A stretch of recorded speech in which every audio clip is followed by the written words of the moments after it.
انسان گھر کی چار دیواری کے اندر بھی چاہتا ہے اور زمانے میں بھی چاہتا ہے کہ مجھ سے محبت کی جائے تو کی جائے گی، کوئی مشکل کام نہیں، شہرت بھی ہو جائے گی اور محبت والی ہو جائے گی اور وقار والی ہو جائے گی۔ اللہ نے طریقہ بتایا ہے قرآن مجید میں، فرمایا ان الذین آمنوا وعملوا الصالحات سیجعل لهم الرحمن ودا، بے شک وہ لوگ جو ایمان لائے اور جنہوں نے نیک اعمال کیے، رحمان لوگوں کے دلوں میں ان کی محبت پیدا فرما دے گا۔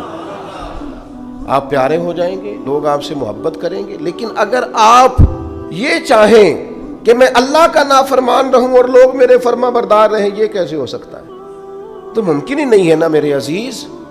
نبی اکرم نور مجسم صلی اللہ تعالی علیہ وسلم نے فرمایا، میرے پیارے نبی کریم علیہ السلام فرمانے لگے، جب تو اللہ کی نافرمانی کرتا ہے نا تو پھر جس نے تیری فرما برداری کرنی ہوتی ہے وہ تیری نافرمانی کرتا ہے۔ یہ جو شکایت کرتے ہیں نا، ایک باریک پہلو کی طرف توجہ کرا رہا ہوں، سب لوگ ایسے نہیں ہوتے۔ بیٹا تو جناب نوح کا بھی نافرمان نکل آیا تھا علیہ السلام، سب تو ایسے نہیں ہوتے۔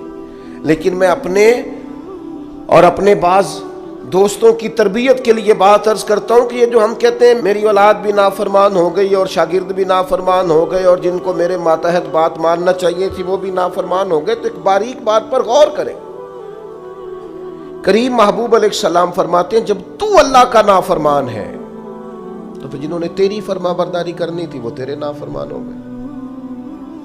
حضرت عبداللہ ابن مبارک رحمۃ اللہ علیہ گھوڑے پہ سوار ہوئے تھے، آپ کا گھوڑا ہمیشہ آپ کو سواری کراتا تھا، سفر کرتا تھا، لیکن اس نے آج کچھ ضد کی، کچھ تکلیف پہنچائی تو حضرت عبداللہ ابن مبارک نیچے اترے، توبہ کے نفل پڑھے، رو پڑے۔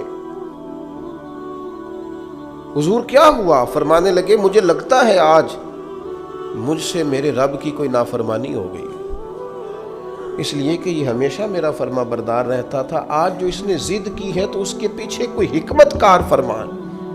لیکن ہم تو چونکہ بڑے اعلیٰ قسم کے لوگ ہوتے ہیں، ہم کہتے ہیں یاد نہیں کبھی کسی کا دل دکھایا ہو، وہ ساری زندگی کی تکلیف تو کبھی کسی کو نہیں دی، میں تو بڑا ہی اچھا تھا، یہ بچے پتہ نہیں کس پہ چلے گئے۔ اور نہیں بھائی، آپ اپنے حق میں دلائل دینے کی بجائے زیادہ بہتر ہے کہ اپنے رب کی بارگاہ میں استغفار کریں، اس کے حضور حاضری دیں، آپ اللہ تعالیٰ کی بارگاہ کے اندر اپنے آپ کو جھکائیں اور دیکھیں کہ کہاں آپ سے غلطی رہ گئی ہے اللہ کی نافرمانی میں۔ جو ہم کسی طرف چلے جاتے ہیں نا، جی میری تربیت میں کیا کمی رہ گئی، بھی آپ کی تربیت ٹھیک ہے، آپ نے رزق حلال کمایا وہ ٹھیک ہے، لیکن کسی جگہ آپ نے رب کی نافرمانی کی جس کا نتیجہ اس صورت میں سامنے آیا۔ میں کہہ چکا ہوں سب کے لیے نہیں، لیکن میری طرح کے گناہگاروں کو بہرحال اس پر غور کرنے کی ضرورت ہے، وہ اس پر توجہ کریں۔ تو فرمایا کہ انسان خسارے میں ہے، الا الذین آمنوا، مگر وہ لوگ جو ایمان لائے، وعملوا الصالحات، اور جنہوں نے نیک اعمال کیا۔ اور یہاں بات ختم نہیں ہوئی، دو صفتیں اور بھی پیدا کریں۔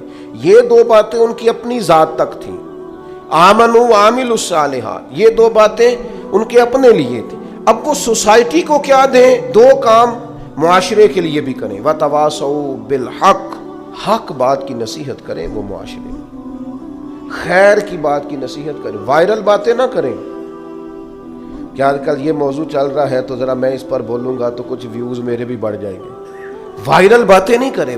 وتواصوا بالحق، وہ حق بات کی نصیحت کریں، کلمہ حق کہیں اور حکمت کے ساتھ کہیں، ادعو الی سبیل ربک بالحکمہ، دانائی کے ساتھ کہیں، لوگوں کو سمجھانے کی نیت سے کہیں، کلمہ حق ان کی زبان پر آئے۔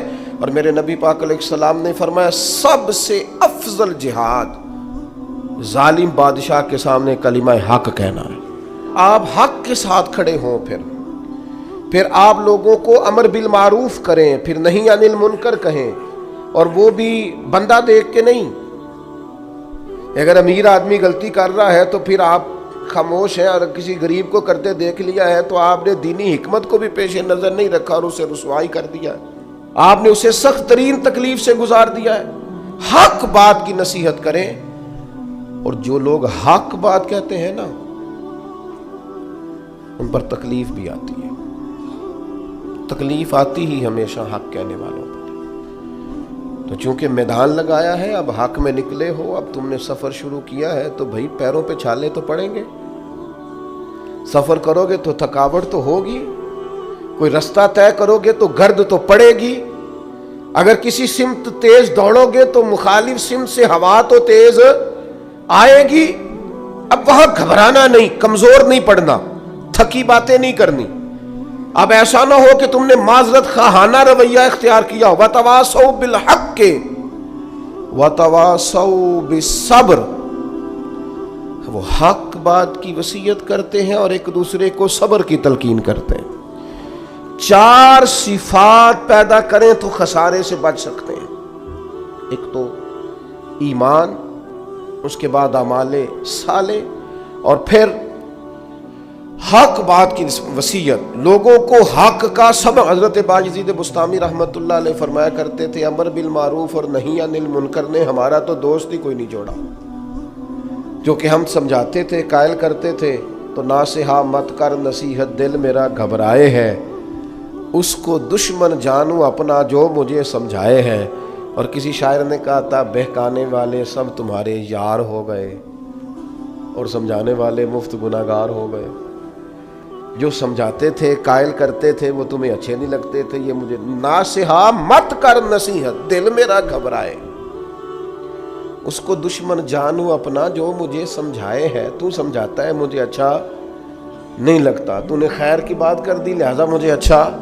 ہم تربیت کے میدان میں اور بالخصوص اپنے حق میں سچی بات سننے کو تیار نہیں ہوتے. وَتَوَاصَوْا بِالْحَقِّ وَتَوَاصَوْا بِالصَّبْرِ. قرآن کہتا ہے کہ مومن کی شان یہ ہے کہ وہ حق کی تاکید کرتا ہے، کلمہ خیر ادا کرتا ہے، وہ کہہ دیتا ہے حق، اگرچہ وہ کسی کے لیے وقتی طور پر تکلیف کا باعث ہو، لوگ سمجھے کہ تکلیف ہوئی ہے، لیکن وہ تو کلمہ حق ہے. اور پھر یہ مت سمجھے کہ آپ حق کے رستے پہ چل رہے ہیں تو آپ یہ محسوس کریں گے کہ ساری دنیا آپ کی تائید ہی کرے گی. بڑے لوگ تائید کرتے ہیں، پیار کرنے والوں کی بھی تعداد گنی کوئی نہیں جا سکتی، انہیں بھی شمار کیا جا سکتا نہیں. لیکن یہ نہیں ہو سکتا کہ کل دنیا ہی آپ کی تعریف کرے. ایک بات ہمیں بڑا پریشان کرتی ہے، مجھ پر فلانا تنقید کر رہا ہے، تو کیا پریشانی ہے آپ کو؟ کیا سمجھتے ہیں آپ اپنے آپ کو؟ ہمت ہونی چاہیے تنقید سننے کی. ساری زندگی ہم اپنے بچوں کو پیس کے رکھ دیتے ہیں کہ پتر فلانا کام نہ کریں لوگ کی آکھن گے، تو وہ نہیں کرتا تو پھر لوگ ولی مان لیتے ہیں بچے کو. کبھی اپنے بچوں کو اس اذیت سے نہ گزارنا کہ لوگ کیا کہیں گے. ہاں، انہیں کہنا پتر وہ کام کرنا جس سے اللہ راضی ہو، وہ کام کرنا جس سے اللہ راضی ہو. انہیں سمجھانا کہ بیٹا یہ کام نہ کرنا، اس سے اللہ کی نافرمانی ہوتی. لیکن آپ انہیں اس پریشر میں نہ لائیں کہ لوگ کیا کہیں گے. آپ لوگوں کے سامنے اپنا آپ کلیئر کرنا چاہتے. ہاں، یہ حضور نے ضرور فرمایا ہے کہ تہمت والی جگہ سے بچو، بلا وجہ ایسا کام نہ کرو جس پر تمہارے لیے بحث کا دروازہ کھلے. باقی ساری زندگی لوگوں کو وضاحتیں نہ دیں، اپنے رب کی بارگاہ میں اپنے آپ کو صاف رکھیں، ضمیر کی عدالت میں اپنے آپ کو سرخرو کریں، تاکید حق کریں. سنیں جو کہنے لگا تھا. حضرت موسیٰ علیہ السلام نے اللہ کی بارگاہ میں عرض کی، اللہ کے نبی معصوم ہوتے ہیں. حضرت کلیم نے عرض کی، اے اللہ میں چاہتا ہوں کہ لوگ میرا ذکر صرف خیر کے ساتھ ہی کریں، برائی کے ساتھ نہ کریں، چونکہ میں بانٹتا ہی خیر ہوں، میں بات ہی ہمیشہ اچھی کرتا ہوں، میں لوگوں کو اللہ کی طرف بلاتا ہوں، دین کی بات کرتا ہوں، پیغام توحید سناتا ہوں، لوگوں کی فلاح کی بات انہیں بتاتا ہوں. میں چاہتا ہوں لوگ صرف میرا ذکر اچھائی کے ساتھ کریں. تو امام ابو نعیم نے لکھا ہے اللہ تعالیٰ نے حضرت کلیم علیہ السلام سے فرمایا کہ یہ جو آپ چاہتے ہیں نا کہ لوگ صرف آپ کا ذکر خیر کے ساتھ کریں، اے کلیم یہ تو میں اپنے لیے بھی نہیں چاہتا. میں رب ہوں، پیدا کرنے والا ہوں، پالنے والا ہوں، پر لوگ تو سارے خیر کی بات معاذ اللہ رب کے بارے میں بھی کتنے مشرک ہیں، کافر ہیں جو اللہ کو نہیں مانتے. تو فرمایا یہ تو میں اپنے لیے بھی نہیں چاہتا. تو یہ 4 باتیں، ایک ایمان، ایک اعمال صالح، اور پھر اس پر حق بات کی نصیحت، دوسروں کو پیغام دے. میں نے تھوڑے دن پہلے بھی کہا تھا ہم تو اپنے بچوں کو بھی نہیں روک ٹوک کرتے کہ بیٹا یہ ٹھیک نہیں ہے، یہ غلط نہیں ہے. ہم صرف اتنا چاہتے ہیں کہ کوئی کسی کی نظر میں برے نہ ہو جائے، کوئی کہیں ہمیں نہ غلط کہہ دے. آپ خیر کی بات کہیں، کہیں حکمت کے ساتھ، کہیں دانائی کے ساتھ، کہیں للہیت کے ساتھ، دعوت کے انداز میں، لیکن کہنا بڑا ضروری ہے. آپ تربیت کریں، تربیت دینا بڑا ضروری ہے.